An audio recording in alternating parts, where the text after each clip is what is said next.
네, 오늘 말씀 나누기 전에 저번 주에 나누었던 말씀 잠깐 복습하고 오늘 말씀 나누겠습니다. 저번 주에는 바르게 믿어라 라는 말씀을 나누었습니다. 구원을 받을 수 있는 믿음은 행함이 있는 믿음이다 라고 말씀을 드렸습니다. 행함도 있고 믿음도 있는 것이 아닙니다. 행함을 이끌 수 있는 믿음이어지 구원받는다 라고 말씀을 드렸습니다. 두 가지 믿음이다 라고 말씀을 드렸습니다. 첫 번째, 나의 최고를 드릴 수 있는 믿음이다 라고 말씀을 드렸습니다. 아브라함이 이삭을 바친 사건을 예를 들었습니다. 두 번째, 죽음도 드릴 수 있는 믿음이다 라고 말씀을 드렸습니다. 기생 라합이 정탐꾼 2명을 살려준 예를 들었습니다. 이 두 가지 믿음을 포함하는 믿음은 어떤 믿음이라고 그랬죠?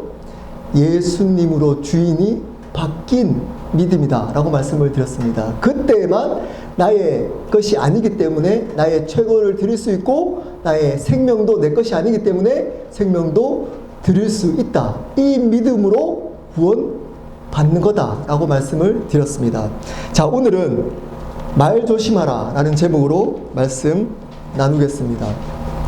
또 말에 대한 거냐 라고 생각할 수 있을 겁니다. 여러분, 몇 주 전에 경건하라 라고 하는 제목으로 말씀 나눌 때도 언어에 대해서 잠깐 나누었습니다. 근데 오늘은 1절부터 12절까지 굉장히 길 정도로 말에 대해서 나눕니다. 이렇게 긴 성경은, 말에 대해서 긴 성경은 이 구절밖에 없습니다. 믿음에 대해서 저번 주에 이야기하고 구원받은 믿음에 대해서 이야기하고 구원받은 믿음, 행함이 첫 번째 나오는 내용이 뭐라고요? 말이라는 겁니다. 말이 바뀌지 않은 사람, 여전히 언어가 하나님의 말씀의 언어가 아닌 사람은 시작이 아닐 수도 있다는 것입니다. 바르게 예수님을 믿게 되면 첫 번째 바뀌는 것이 바로 말이라는 겁니다. 언어라는 겁니다. 여러분, 질문합니다. 여러분들은 언어가 바뀌셨습니까? 하나님이 기뻐하시는 언어 생활을 하십니까?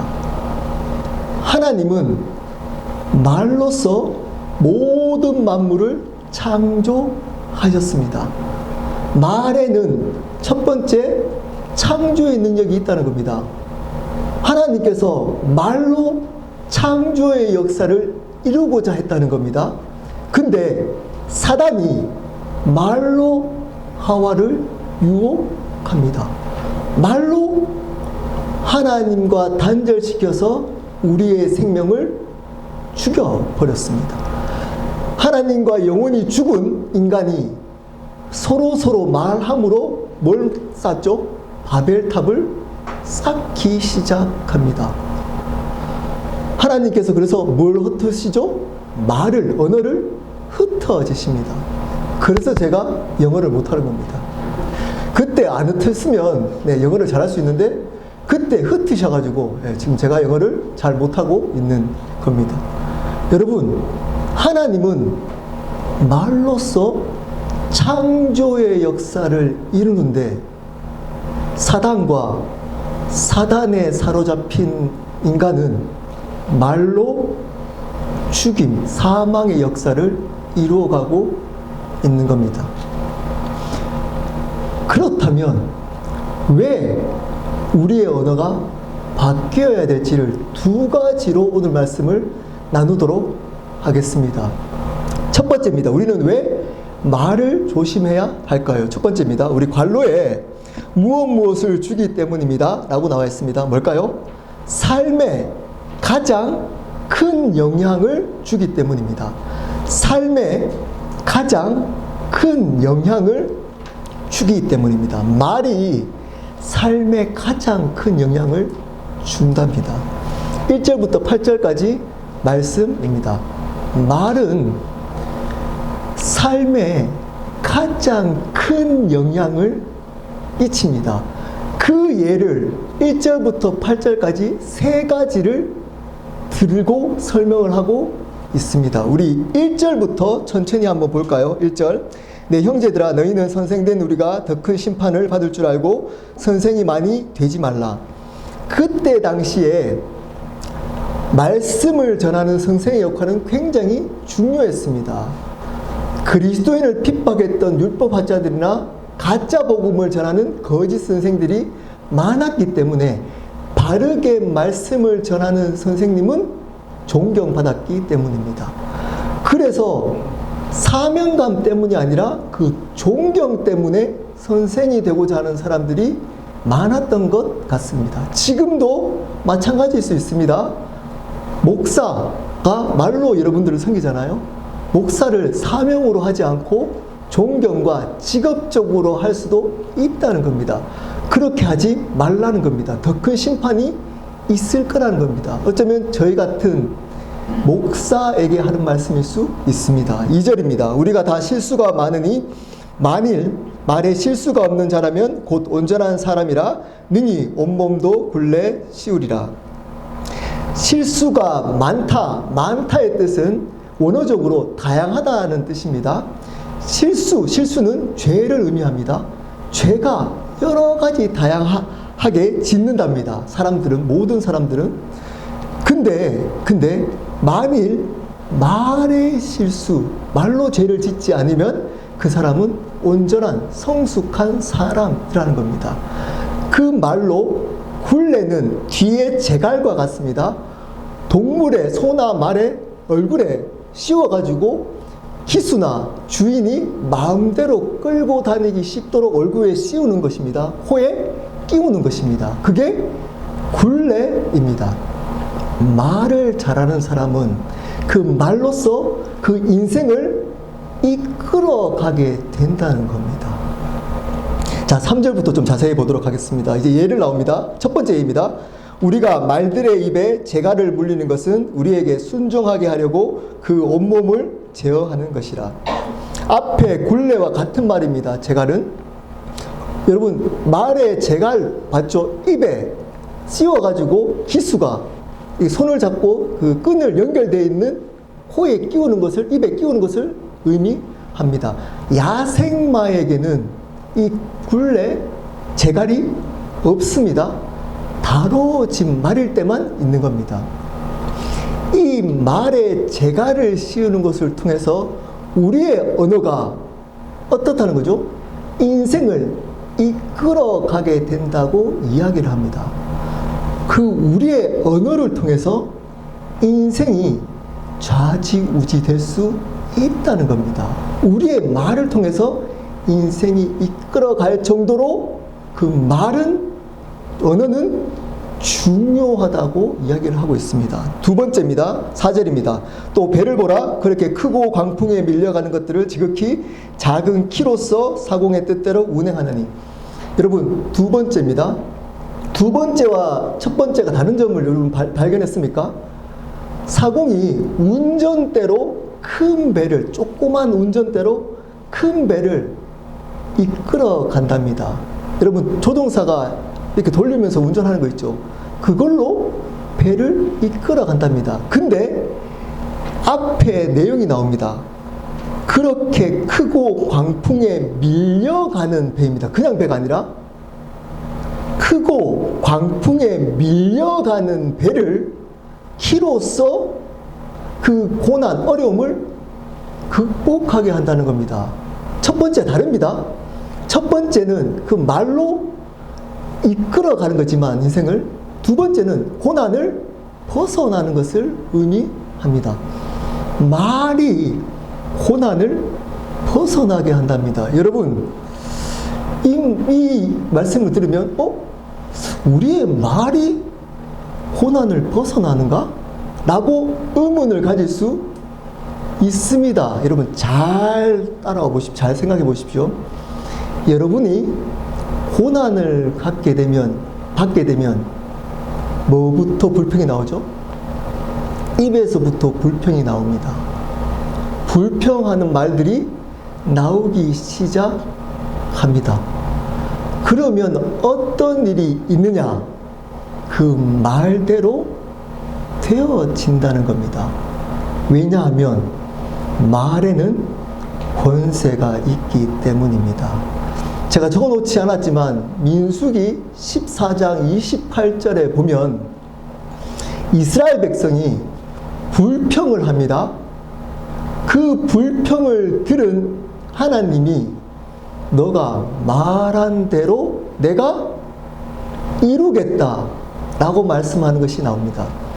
여러분, 우리의 말이 권세가 있다는 말은 우리 말 자체가 권세가 있다는 뜻이 아닙니다. 우리의 말을 들으신 그분이 행하기 때문에 권세가 있는 겁니다. 우리가 말을 하면 하나님이 들으시고 그 말에 응답하신다는 겁니다. 우리 그리스도인은. 그래서 원망과 불평을 하면 원망과 불평한 삶을 그대로 살게 된다는 겁니다. 근데 말을 바꾸면 우리의 말대로 하나님께서 이루어 주시겠다는 겁니다. 여러분은 고난이 있을 때 어떤 말을 하십니까? 아주 힘들 때뿐만 아니라 여러분이 원하는 삶대로 되지 않을 때나 여러분이 원하는 삶대로 되지 않은 사람을 만날 때, 내가 원하지 않는 힘들게 하는 사람을 만났을 때 여러분의 말은 어떻습니까? 그러면 그 말대로 하나님이 들으시고 행하시겠다는 겁니다. 그래서 말을 고난 때 바꾸면 이길 수 있습니다. 여러분, 이런 경험 해본 적 혹시 있으십니까? 고난이 있을 때 의지를 들여서 하나님을 찬송하고 하나님을 고백하고 하나님 되심을 감사할 때 우리의 상황이 바뀌어지는 일을 경험해 보신 적이 있으십니까? 저는 꽤 있습니다. 이 얘기를 나누면 좀 길어질 것 같으니까 생략하도록 하겠습니다. 여러분, 말을 의지적으로 바꾸셔야 합니다. 이 두 가지는 긍정적인 말의 능력입니다. 제가 보고 싶은 것은 이 마지막 부분입니다. 두 구절로 이야기를 하고 강조하고 있기 때문입니다. 말을 잘못했을 때입니다. 잘못했을 때 아마 저를 포함해서 많이 찔릴 수 있습니다. 우리 5절부터 6절 말씀을 제가 잠깐 물을 마실 동안 5절, 6절 우리 함께 읽어보도록 하겠습니다. 시작.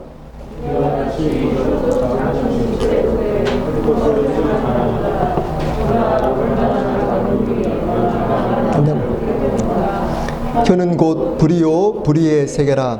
혀는 우리 주체 중에 온몸을 더럽히고 삶의 수레바퀴를 불사르나니 그 사르는 것이 지옥불에서 나니. 아멘 할 수 있을까요? 아멘이 되나요? 잘 들어보십시오. 우리의 언어를 잘 사용하면 그 말을 통해서 우리의 삶이 이끌어지고 고난으로부터 이길 수 있다라고 긍정적 창조 역사죠. 자, 사단에게 사로잡히거나 자기가 말의 주인 되어서 자기가 하고 싶은 얘기를 했을 때 어떤 일이 있는지를 두 절을 거쳐서 얘기를 해주고 있습니다. 이렇게 얘기합니다. 나무를 태웁니다. 태우기 때문에 어떻게 얘기하죠? 6절입니다. 혀는 곧 불이요 불의의 세계라. 말을 잘못 사용하면 그 말 자체가 불이랍니다. 그리고 악이라는 겁니다. 말 자체가 악이라는 겁니다. 그래서 우리 지체 중에 온몸을 더럽히고 삶의 수레바퀴를 불사른답니다. 우리의 모든 온몸 그리고 삶 전체를 불살라 없애버린답니다. 그러면서 더 심하게 얘기합니다. 그 사르는 것이 지옥불에서 난다. 여러분, 이 지옥이라는 단어가 원어적으로 두 가지의 의미로 쓰입니다. 첫 번째입니다. 그때 당시에 이 원어로 지옥이라는 단어를 쓸 때 쓰레기 소각장이라는 의미로 쓰입니다. 이 말이 뭘까요? 말을 잘못하면 그 사람을 쓰레기로 만든다는 겁니다. 말을 잘못하면 그 사람을 쓰레기처럼 느끼도록 만들어서 그 삶을 아무 가치 없도록 만들어 버린다는 겁니다. 말 조심하십시오. 아이들에게, 배우자에게, 이웃에게, 옆에 있는 동료에게 말을 잘못하면 그 말은 들은 사람이 어떻게 된다고요? 내가 쓰레기구나. 나는 쓰레기같이 아무 가치가 없구나. 그래서 자기 삶을 마음대로 불사르게 삶을 살아가게 된다는 겁니다. 여러분, 이런 예는 많이 듣고 어쩌면 여러분이 여러분의 가치를 떨어뜨렸던 궁극적인 이유 중에 가장 큰 이유 중에 하나가 어쩌면 사람의 말일 수 있습니다. 부모님의 말, 친구들의 말, 배우자의 말, 가장 사랑했던 사람의 말. 그 말 때문에 내가 아무 가치가 없구나. 내가 쓰레기 같구나. 라는 생각이 들 수 있다는 겁니다. 그리고 두 번째 지옥의 의미가 있습니다. 여러분 다 아는 얘기입니다. 이 지옥은 뭐죠? 영원히 심판받는 불구덩이입니다. 말을 잘못 사용하면 그 듣는 사람이 그 삶이 지옥같이 된다는 겁니다. 지옥 같은 삶을 살 수 있다는 겁니다. 말을 잘못 사용하게 되면. 그러므로 여러분의 말을 돌아봐야 하는 겁니다. 어떤 말을 하고 있는지를 유심히 봐야 하는 겁니다. 특히 자녀들에게, 배우자에게 말을 함부로 하시면 안 됩니다. 그러면 그 자녀나 가까이 있는 가족, 배우자가 쓰레기 같은 삶 살 수도 있고 가치를 떨어뜨리는, 그리고 지옥 같은 삶을 살아갈 수 있습니다. 근데 말한 사람은 모릅니다. 겉으로 육체적으로 드러나는 상처는 드러나기 때문에 치유가 가능합니다. 보여지기 때문에. 근데 말로 받은 상처는 그 마음으로부터 받기 때문에 그 마음이 무너집니다. 불사르게 된다는 겁니다. 삶이 무너지게 된다는 겁니다. 그러므로 여러분의 말을 조심하셔야 합니다. 어떻게 말을 해야 할까요? 그러면 여러분 어떻게 말을 해야 할까요? 우리 7절 8절 한번 볼까요? 여러 종류의 짐승과 새와 벌레와 바다의 생물은 다 같이 길들일 수 있고 길들여 왔거니와 8절입니다. 혀는 능히 길들일 사람이 없나니 쉬지 않는 악이요 죽이는 독이 가득한 것이라. 길들여야 한다는 겁니다.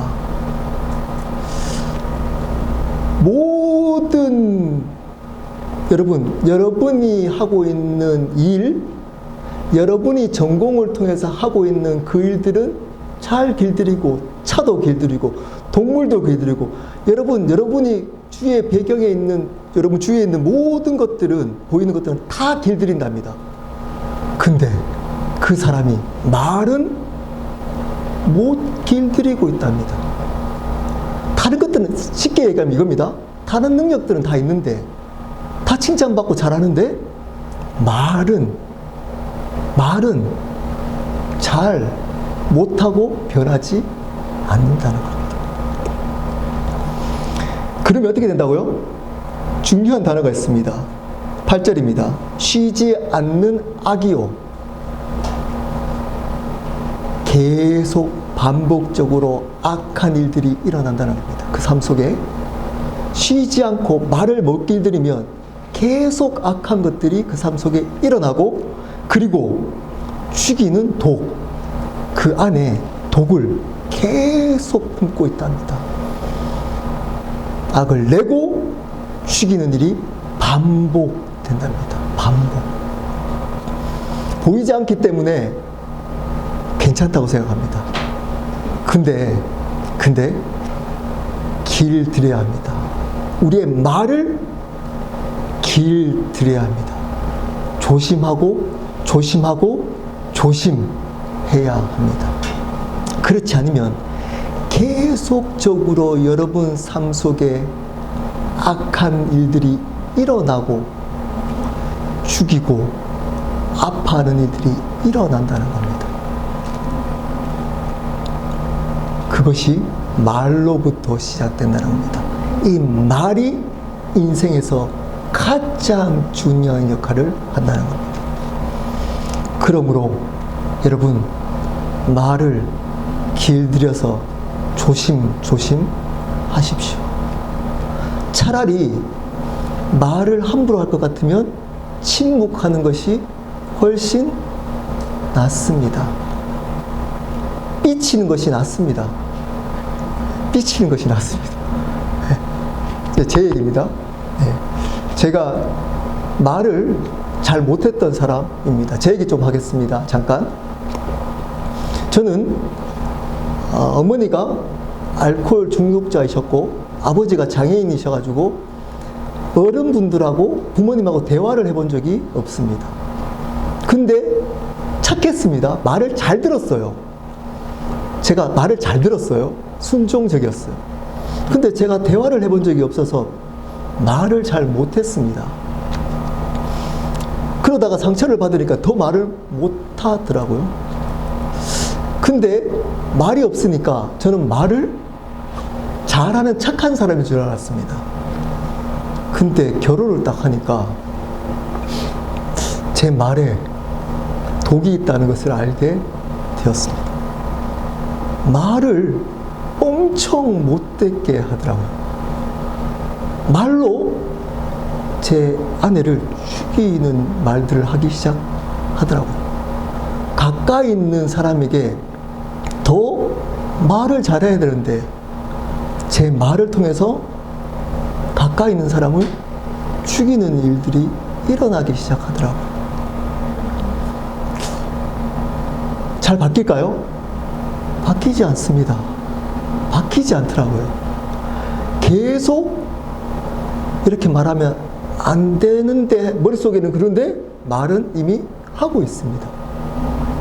길들여지기가 생각보다 쉽지 않더라고요. 여러분, 어떻게 길들여야 할까요? 말을.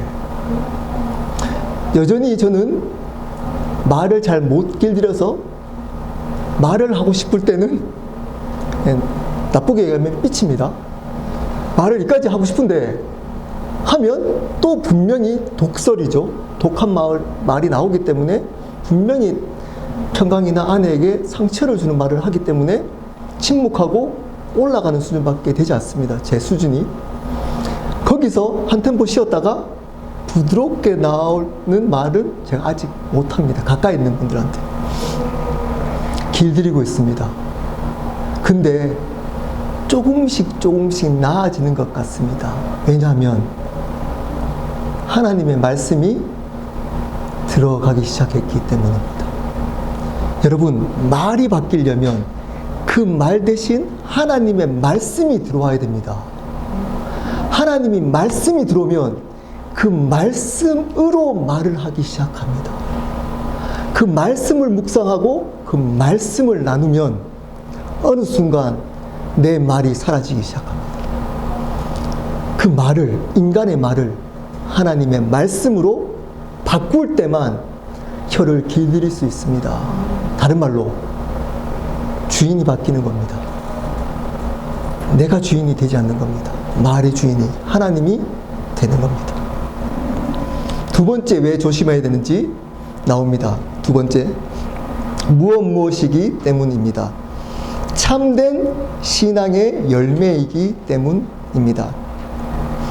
말이 참된 신앙의 열매이기 때문입니다. 우리 9절 읽겠습니다. 9절부터 12절 중에 9절부터 읽겠습니다. 이것으로 우리가 주 아버지를 찬송하고 또 이것으로 하나님의 형상대로 지음을 받은 사람을 저주하나니. 제가 굉장히 좋아하는 표현 하나가 나옵니다. 이 구절밖에 나오지 않습니다. 이 표현은. 주 아버지. 혹시 이 표현 들어본 적 있습니까? 주 아버지. 그분이 주님이시며 아버지이시라는 겁니다. 그분이 주님이자 아버지이시라는 겁니다. 저는 이 표현이 너무 마음에 들더라고요. 제 주 아버지. 제가 한동안 제가 야고보서 묵상하다가 이 고백을 했던 것 같습니다. 주 아버지. 주 아버지. 그분은 우리의 삶의 주인이시자 따뜻한 아버지가 되신다는 겁니다. 그분을 우리의 입술로 찬송한답니다. 좀 전에 찬양했잖아요. 찬송하는데 반대 개념이 나옵니다. 어떤 반대 개념이 뭐죠? 하나님의 형상대로 지음을 받은 사람을 저주한다. 자, 보십시오. 잘 들어보십시오. 잘 따라와 보십시오. 하나님을 찬송한다의 반대는 어떻게 돼야 되죠? 하나님을 저주하는 것이 돼야 됩니다. 근데 어떻게 얘기하고 있냐면 하나님을 찬송하고 입술로는 하나님의 형상대로 지음을 받은 사람을 저주한다 그럽니다.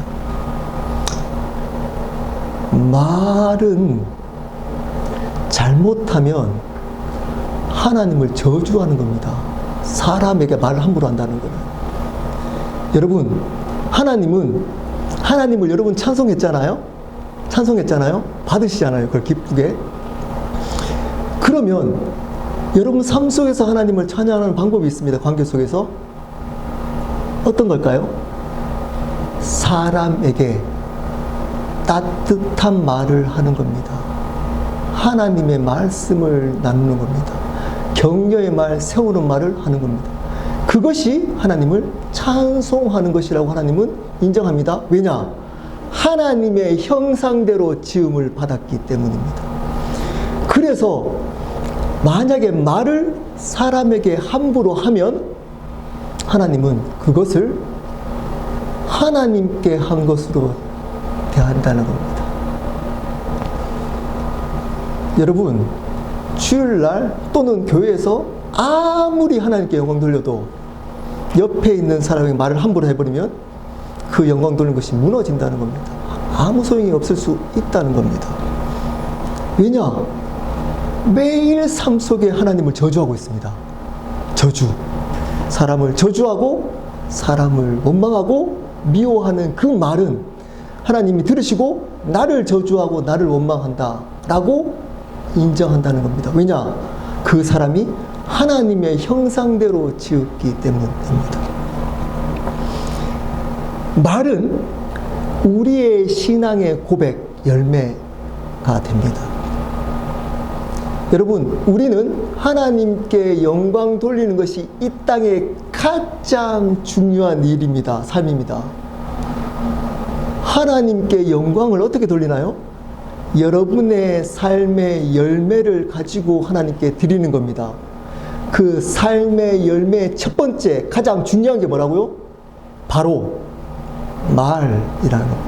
다른 사람에게, 그 중에 다른 사람에게 한 말로 하나님은 영광 받을 수 있다는 겁니다. 근데 말을 함부로 하고 있다면 하나님께서 어떻게 한다고요? 나를 계속적으로 저주하고 있다라고 여긴다는 겁니다. 10절입니다. 한 입에서 찬송과 저주가 나오는도다. 내 형제들아, 이것이 마땅하지 아니하니라. 성숙한 얘기를 하고 있지 않습니다. 한 입에서 절대 두 가지 말이 나올 수 없답니다. 하나님을 찬송하고 하나님을 저주하고 이게 할 수 없답니다. 이렇게 하는 것이 당연하지 않다는 겁니다. 한 입으로 하나님만 찬송하는 것이 당연하답니다. 믿는 사람이라면. 근데 그 믿는 사람이 해야 될 당연한 일이 뭐라고요? 바로 하나님만 찬송하는 건데 그 찬송하는 것이 뭐라고요? 사람에게 저주하지 않은 말, 사람에게 세워주는 말, 격려하는 말, 또는 하나님의 말씀을 기준으로 나누는 말을 통해서 하나님은 찬송 받으시고 그 찬송하는 그 삶이 당연하다는 겁니다. 여러분, 이 야고보의 논리가 이해가 되나요? 야고보는 그렇기 때문에 이 말을 극단적으로까지 얘기를 합니다. 우리 한번 볼까요? 11절입니다. 11절, 12절. 샘이 한 구멍으로 어찌 단물과 쓴물을 내겠느냐. 한 물에서 똑같은 얘기죠. 찬송과 저주를 못 내듯이 단물과 쓴물을 못 낸답니다. 또 반복합니다. 12절에 내 형제들아 어찌 무화과 나무가 감람 열매를 포도나무가 무화과를 맺겠느냐. 이와 같이 짠물이 단물을 내지 못하니라. 무화과 나무가 감람 열매를 포도나무가 무화과 당연히 못 내죠. 그러면서 짠물이 단물을 못 낸답니다. 이 말을 이해가 되나요? 물이 짜요. 근데 이 짠물이 단물을 못 낸답니다. 왜 그럴까요? 존재 자체가 다르잖아요. 짠물과 성분 자체가 달라요. 짠물과 단물이 아예 틀리기 때문입니다. 이 말의 의미가 뭘까요? 여러분, 굉장히 야고보가 강하게 얘기한 겁니다. 앞에서 지옥 얘기를 했던 것만큼 강한 얘기입니다. 이 얘기가 뭘까요? 믿는 자가 아니라는 겁니다. 존재 자체가 틀리다는 겁니다. 너희는 그리스도인이 아니야, 이 말인 겁니다. 말이 바뀌지 않는 그 사람은 시작을 하지 않았어. 그리스도인이 아니야. 짠물이 단물을 낼 수 있느냐. 여러분 삶을 한번 돌아보십시오. 10년 전이나 지금이나 말을 하는 것이 내가 하고 싶은 대로, 내가 생각하는 대로 말을 하고 있다면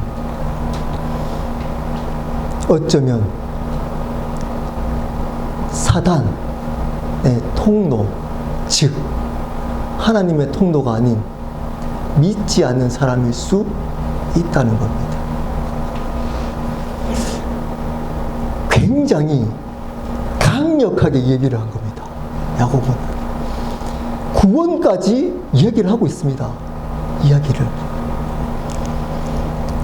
왜 야고보는 이렇게까지 이야기를 하고 있을까요? 여러분, 그때 당시의 배경을 조금 이해하면 알 수 있습니다. 알 수 있습니다. 그때 당시에 예수님을 믿어? 그러면 입으로 믿습니다. 그러면 어떤 일이죠? 죽음입니다. 죽음. 말을 통해서 내 생명이 결정됩니다.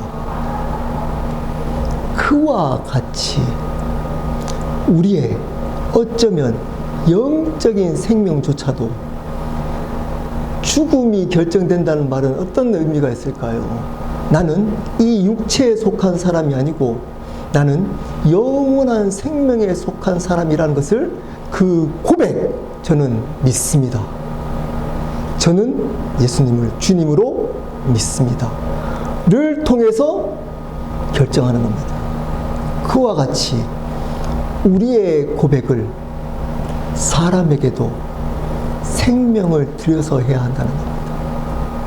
생명같이 해야 한다는 겁니다. 그때 당시에 물은 그들에게 생명이었습니다. 사막지대에 살았던 그들은 물이 없으면 죽을 수 있었습니다. 왜 물을 들까요? 이 물이 생명이라는 겁니다. 여러분, 그냥 이런 얘기 아닙니다. 말 잘하는 좋은 사람이 되십시오. 이야기를 잘하는 착한 사람이 되십시오. 여러분, 착한 사람이 말을 잘해야지 더 성숙한 사람이 되십시오. 말 잘하는 것이 존경받습니다. 좋은 부모가 되십시오. 이런 얘기 아닙니다. 야고보는 그런 얘기 하고 있지 않습니다. 이렇게 얘기하는 겁니다. 여러분, 말 조심하십시오. 말을 통해서 사람을 죽이기 시작합니다. 여러분, 쓰레기로 만들고 사망으로 만들어버리는 그 말을 조심하십시오. 그리고 그 말을 생명과 같이 예수 그리스도가 생명이심을 담아서 이야기하십시오. 왜냐? 그 말은 처음에 하나님께서 창조의 역사를 이루기 위해서 주셨기 때문이라는 것을 그리스도인은 믿고 사는 사람이기 때문입니다. 그리스도인은 말을 하나님께서 창조의 역사를 이루라고 준 것을 알고 믿는 사람이기 때문입니다. 그래서 그 말에 생명을 담아서 살아가십시오 라고 이야기를 하고 있는 겁니다. 말씀을 마무리하도록 하겠습니다. 하나님은 말로써 이 모든 만물을 창조하셨습니다. 예수님 자체를 말씀 자체, 말이 나 곧 예수님이다 라고 말씀하고 있습니다. 말은 하나님께서 우리에게 주신 이유는 말을 통해서 생명의 역사, 창조의 역사를 이루라고 주신 겁니다. 근데 하나님이 주인이 아닌 내가 주인으로 살아가는 사람들은 그 말을 내 뜻대로, 내 방식대로 내가 주인 되어서 이야기하고 말을 합니다. 그래서 죽이는 일을 일으킵니다. 그 인격을 쓰레기처럼 만들어버립니다. 영원히 지옥 같은 삶을 살도록 만들어버리기 시작합니다. 이 말을 길들이고 다스려서 하나님을 찬송하는 일들을 하십시오. 교회에서만 하나님을 손들고 찬양하는 것이 아니라 여러분 가정에서, 직장에서 사람들 관계를 통해서 사람들에게 하나님의 말을 함으로써 하나님을 찬송하는 삶을 살아가시기를 예수 그리스도 이름으로 축복합니다. 우리 함께 기도하도록 하겠습니다. 오늘 말씀을 통해서 여러분 이런 생각이 들면 잘 들은 겁니다. 말 진짜 조심해야겠다. 말 함부로 말하면 안 되겠다. 하나님은 이것으로 하나님을 저주하는 일일 때까지 하고 있었구나. 여러분 이 시간에 좀 기도했으면 좋겠습니다. 우리의 힘으로 되지 않습니다. 성령 하나님, 우리의 입술을 다스려 주십시오. 말씀이 우리 심령 가운데 날마다 심겨질 수 있도록 성령 하나님 도와주십시오 라고 우리 함께 기도하고 하나님이 원하시는 말을 할 수 있도록 결단하는 기도를 함께 하도록 하겠습니다. 우리 기도하도록 하겠습니다.